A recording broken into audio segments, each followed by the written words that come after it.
Well, my name is Sister Specioza Kabahuma. I come from Uganda. I belong to the Institute of the Daughters of St. Therese of the Child Jesus, based in Fort Portal Diocese in the Western.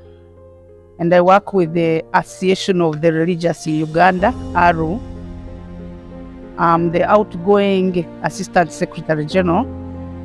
So I came to this conference to introduce the one replacing me, Sister Grace. But I'm still a coordinator of the Bakhita Education Partnership. And I'm here now in this conference, after which we shall have a meeting to plan for the second phase of our girls who are already in school. So being a religious, this is I'm 33 years in the profession.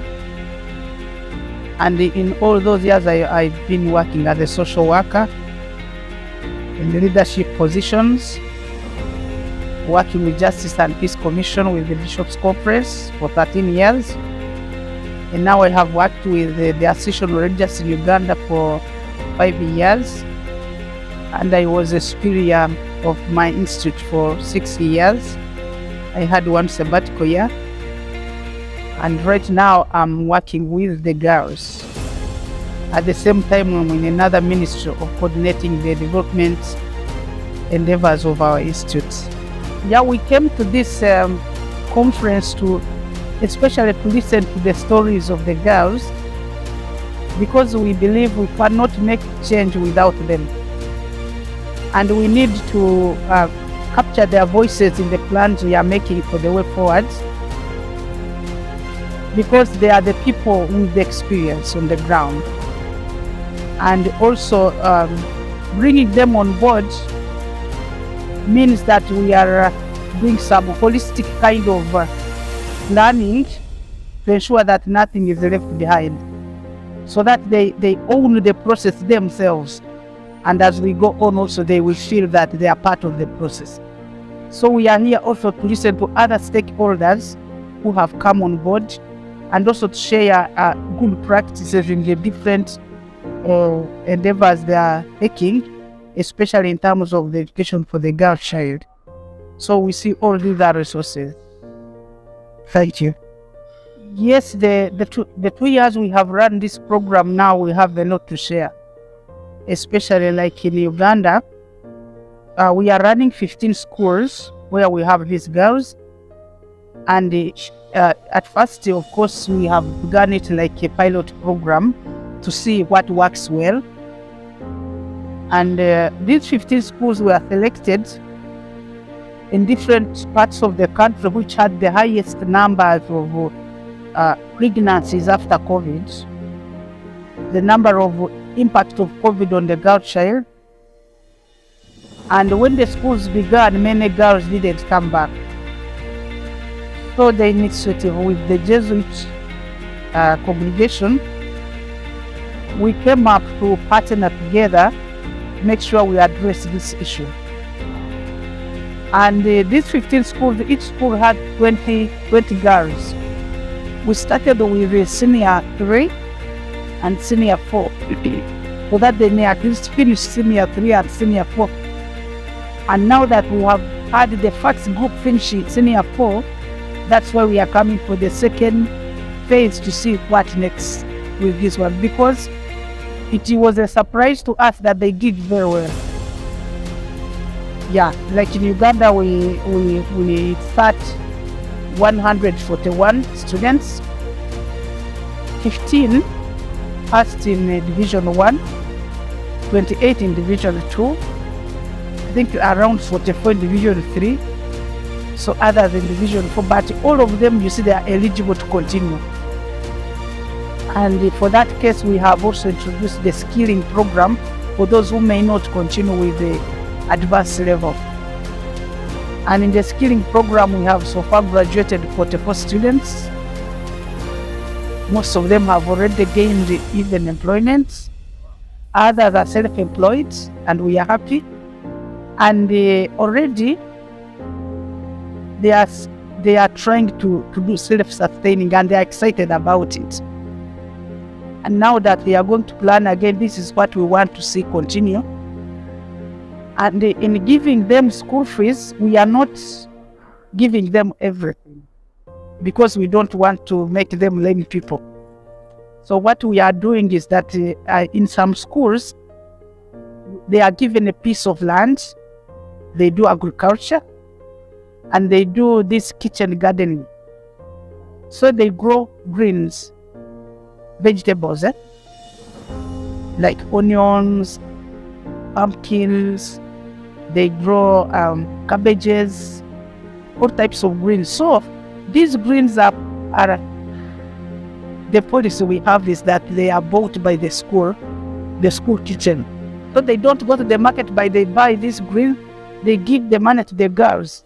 So this money, the girls are using it now for their basic needs, like sanitary pads, lotions, soap, so that we don't give 100% school fees and the pocket money, no. And that one is also partly on-hands training for them to make sure they are not provided by school feds. So they are given a chance to also to exist by themselves. And this one builds confidence in them also to feel that they can exist without the support of others who are spoon feeding. In other schools, they have been given skills of making liquid soap, bar soap, these baby lotions, and these are sold to the canteens of these schools. So they get the money and they use that money to sustain themselves in those private needs. So Bakhita is not only looking at academic, so it is looking at a holistic kind of formation of somebody to make them self-sustaining. Apart from these students, we are looking at also their families, because there is a lot going on in the families, and we got cases where these girls have refused to go home. So we are trying now to involve the parents.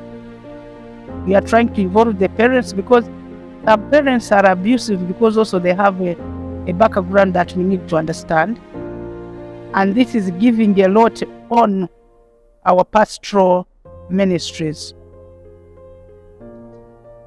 So our pastoral ministry is also to have a strong family ministry, because we don't have to uproot these girls from their families, because that is their base.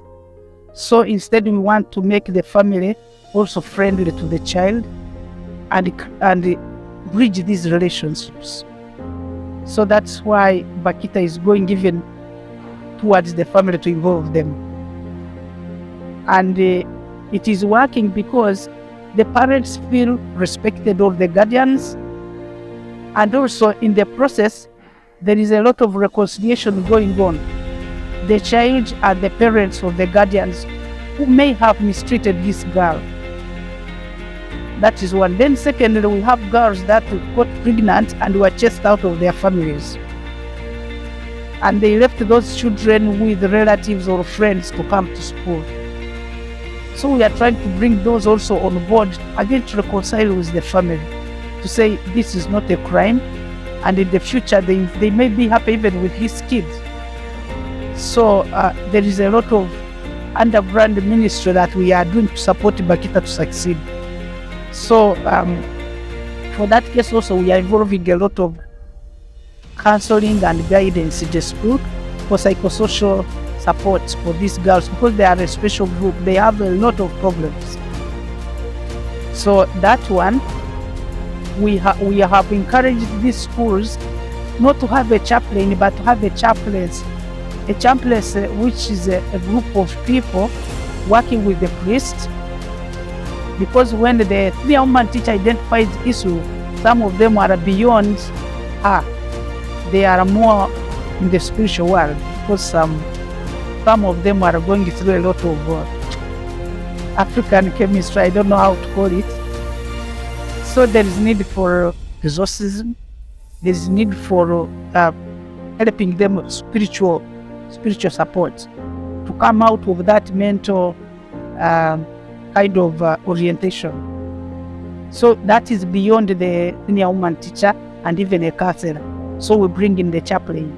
So it is a team. The chaplain is a priest, and then there is a sister who is also accompanying them, and there is a senior woman teacher. So these are concerted efforts. So it is a complex of activities that are coming up.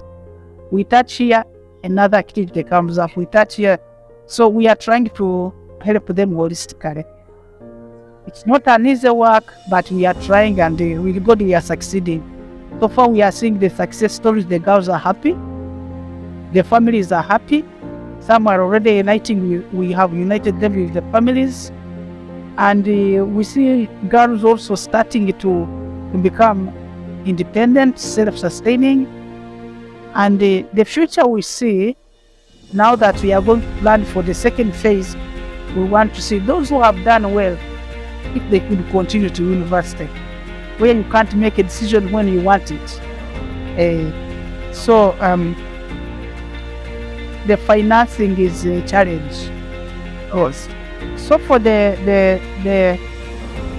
partners that are supporting us financially, we are requesting that let the program, at least they may take a few, but make them successful, and we say that this is also done. Other than leaving them hanging, otherwise it will look as if we have done nothing. Yes. To me, in conclusion, I feel that this program is noble. It is very important for the girl child, and in fact it has come the time we needed it. So I'm requesting that it should be supported from both sides.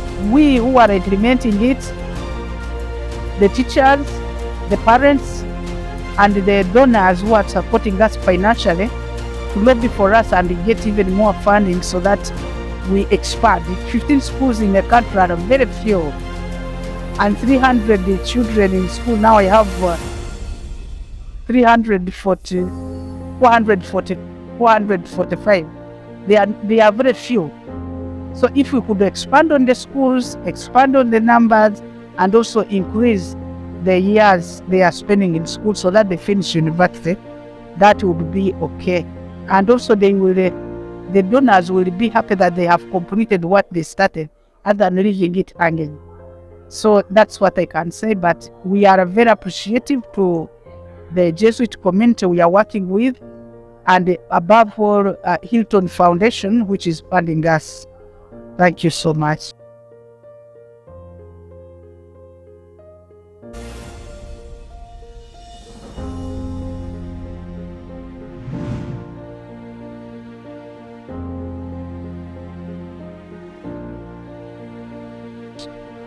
Yes.